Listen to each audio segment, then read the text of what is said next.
Hello everyone, welcome to this lesson of Cauchy's theorem and Green's theorem. Today we will discuss Cauchy's theorem. This is part of complex analysis. Cauchy's theorem, this is the basic statement.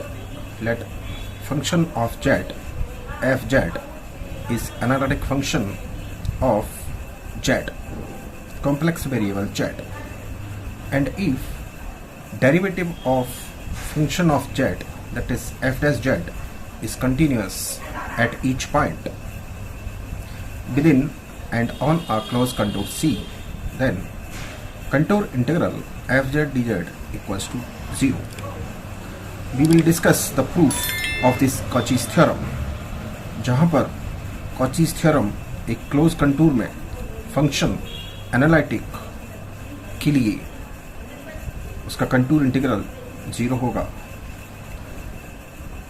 Then let us take here proof, and this proof is based on Sear equations, Cauchy-Riemann equations and Green's theorem. So this is the function fz. Function fz को हमने यहाँ पर consider कर लिया. This is analytic, so it is analytic. अगर function analytic होता है तो वो कंटिन्यूअस होगा और उसका डेरिवेटिव एग्जिस्ट करेगा.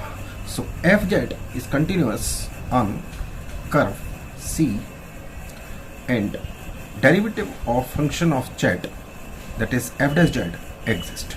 एनालिटिक के लिए ये कंडीशन होती है. This is also known as sufficient condition for analytic function. Now, these functions u, v, derivative of u, partial derivative of u with respect to x, partial derivative of u with respect to y, denoted by u sub y, similarly vx, vy. These are partial derivatives. We are taking here partial derivatives because there are more than one variables are there. And these all are continuous in C. Therefore, अब function जब analytic होता है तो उसके लिए necessary condition होती है Cauchy-Riemann equations are necessary conditions for analytic function. So these are necessary conditions. तब एनालिटिक है तो नेसेसरी कंडीशन फुल होनी चाहिए. नेसेसरी कंडीशन होती है Cauchy-Riemann equations. Shortly these are known as Cauchy-CR equations. So analytic implies CR equations satisfied. That ये equation होती है del u del x equals to del v del y. We are writing here u sub x equals to v sub y and uy equals to minus vx, that is del u del y equals to minus del v del x. These are Cauchy-Riemann equations. Also these are necessary conditions for analyticity of a function. अब हम इनको यहाँ पर adjust कर सकते हैं. ux minus by equals to 0 and uy minus uy plus bx equals to 0 होगा. तो यहाँ पर ये डिस्कशन चल रहा है Cauchy थ्योरम के लिए. हम यहाँ पर एक प्रूफ करने वाले हैं. सो यहाँ पर अब ग्रीन्स थ्योरम को देख लेते हैं. ग्रीन्स थ्योरम का यूज़ करेंगे जो हमारा अभी क्वेश्चन थी उसमें. So this is basically Green's theorem. Green's theorem का जो स्टेटमेंट है वो ये है. इसको हम डायरेक्टली इतना सा यूज़ कर लेते हैं, वो हमने यहाँ पर यूज़ किया है. So green's theorem, if px y and q, function of x and y, and derivative, partial derivative of del q del x and del p del y, all are continuous functions of x and y in a closed contour C, then contour integral fz, contour integral p dx plus q dy, इसको हम contour integral जब हम close में ले रहे हैं तो इस तरह से लिखेंगे. सो यहाँ पर रीजन या सी हम ले सकते हैं या फिर आर ले सकते हैं. सी और R we are taking here del Q del X minus del P del Y D X D Y. इस स्टेटमेंट को हम डायरेक्ट यूज कर लेते हैं इस थ्योरम को प्रूव करने में. So contour integral F Z D Z equals to contour integral F Z, जैसा कि हमने वैल्यू लिया हुआ है U plus iota V, and D Z, Z equals to हमारा X plus iota Y, therefore D Z equals to D X plus iota D Y. अब इनका simple multiplication किया जा सकता है. यहाँ पर मल्टीप्लिकेशन जब हम कर लेंगे तो क्या होने वाला है, मल्टीप्लिकेशन के बाद हमारा ये डायरेक्ट रिजल्ट आएगा जब हम इनको आइटा को सेपरेट कर लेंगे और मल्टीप्लिकेशन कर लेंगे. अब हम इसमें ग्रीन्स थ्योरम का यूज कर लेंगे. ये हमारा जो फंक्शन जेड डी जेड है, इसमें हम इस ग्रीन्स थ्योरम का यूज़ करने वाले हैं। तो उसको देख लो जरा क्या आने वाला है। सो ग्रीन्स थ्योरम यहाँ पर डेल क्यू डेल एक्स, यानी ये हमारा हो गया del Q, that is del minus V del X, del Q del X minus del V del X minus del U del Y. तो इसके लिए हो गया D X D Y, plus यहाँ पर हम ग्रीन्स थ्योरम यूज कर लेंगे V D X plus U D Y, V D X plus U D Y, यहाँ पर हम P D X plus Q D Y. सो पी यहाँ पर वी हो जाएगा और क्यू हो जाएगा U. So del Q del X that is del U del X minus del V del Y. यहाँ पर ग्रीन्स थ्योरम का डायरेक्ट यूज कर लिया, यहाँ पर कर लिया और यहाँ पर कर लिया। अब इसको सिंपल सा एडजस्ट कर लेंगे और यहाँ पर डेल वी डेल एक्स, इसको हम लिख सकते हैं minus V X minus U Y, इसी का सिंपल एडजस्टमेंट है। अब इसमें क्या करने वाले हैं देख सकते हैं, जैसा कि हम क्योंकि फंक्शन एनालिटिक है, therefore it will satisfy CR equation. जब हमारा U X V X U Y V Y के टर्म में जो भी कंडीशन आएगी, then we will use CR equations, Cauchy Riemann equations. अब इसमें कॉची-रीमान इक्वेशंस का यूज कर लेंगे।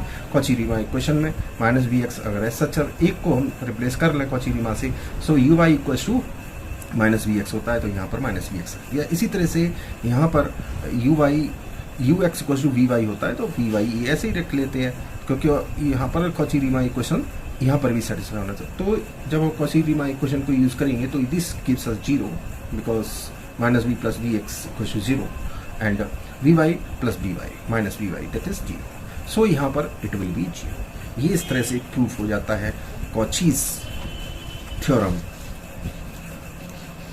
ये कॉचीज थ्योरम का प्रूफ था। इसको इजी वे में किया जा सकता है। अब एक क्वेश्चन और डिस्कस कर लेते हैं, जो कि क्वेश्चन इस तरह से है, काफ़ी इसमें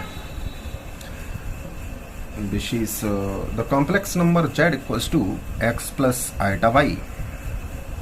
यहाँ पर complex number z equals to X plus iota Y which satisfy the equation. ये जनरल बेसिक क्वेश्चन है, कॉम्प्लेक्स नंबर की प्रॉपर्टी के ऊपर है, लाइज ऑन एक्स एक्सिस। इसको जरा प्रूव कर लेंगे।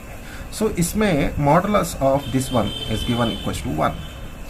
हमको ये चेक करना है ये एक्स एक्सिस पर लाई करेगा या नहीं। सो मॉडुलस को हमने यहाँ पर एक्सप्लेन, इसको मल्टीप्लाई किया क्रॉस मल्टीप्लिकेशन, और इसको z equals to X plus iota Y हमने पुटअप किया, और इसमें मॉड की property that be note that mod of z equals to under root of X square plus Y square की प्रॉपर्टी यहाँ पर यूज कर लेंगे। So X square plus Y minus 5 का होल स्क्वायर, इसी तरह से यहाँ पर। सो इसको एडजस्ट करेंगे तो यहाँ से y equals to 0, that means the function, अगर ये इक्वेशन इस कंडीशन को सेटिस्फाई कर रहा है तो ये, क्योंकि y इक्वल्स टू 0 और y इक्वल्स टू 0 हम जानते हैं कि x एक्सिस पर y इक्वल्स टू 0 होता है। So the complex number z will satisfy the equation. अगर इस इक्वेशन को कॉम्प्लेक्स नंबर सेटिस्फाई कर रहा है तो वो x एक्सिस पर लाई करेगा, जिससे कि इसको सेटिस्फाई करने के लिए यहाँ पर y इक्वल्स टू 0 लाई, और y equals to 0 gives us x axis. So this was the basic question based on complex number. Now we have some practice questions you can solve easily. So this is a basic practice question. This is basic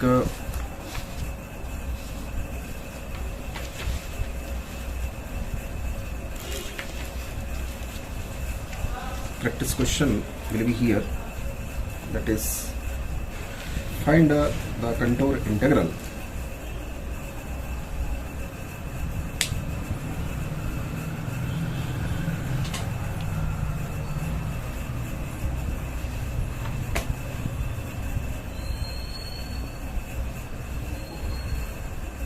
this is basic practice question based on theorem, Cauchy's theorem, Cauchy's integral formula के ऊपर based है। इसको आप try कर सकते हैं। So here we have one question. That question is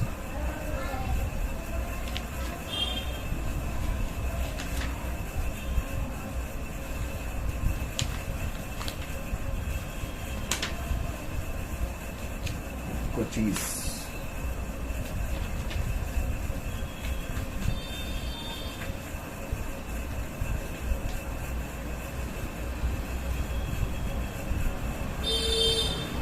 So here we have a question. Cauchy's theorem. Let this is a practice question. Practice question is here. So question is that verify Cauchy's theorem or for fz equals to zq minus iota z square minus 5z plus 2 iota, है ना. And we have to verify here, verify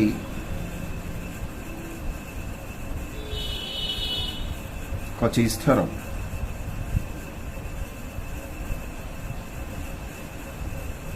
Verify Cauchy's theorem for function fz equals to zq minus iota z square minus 5z plus 2 iota, and if path is circle, if circle, so path is circle, so circle क्या है, and given by c, this is given by z minus 1 equals to 2. So यहाँ पर fz इसको easily कर सकते हैं, और इसका जो हमें Cauchy's थ्योरम को प्रूव करना होगा तो इजीली इस सर्कल को यहाँ पर सेंटर और रेडियस जैसा z minus R equals to rho, so this is 1 centre, radius 2 का जो भी सर्कल है, सो इसको हम एक यूनिट सर्कल लिमिट अगर लेना चाहें तो 0 to 2 पाई हो जाएगी लिमिट, और इसमें Cauchy's थ्योरम का वेरिफिकेशन करेंगे. सो आंसर इसका Cauchy's थ्योरम को जब वेरीफाई करेंगे सो आंसर विल बी 0. सो यहाँ पर ये Cauchy's थ्योरम वेरीफाई किया है. इसको देखने के लिए, विजिट करने के लिए आप लोग इसको जुड़े रहें और इसको डिस्कस करते हैं. Thank you.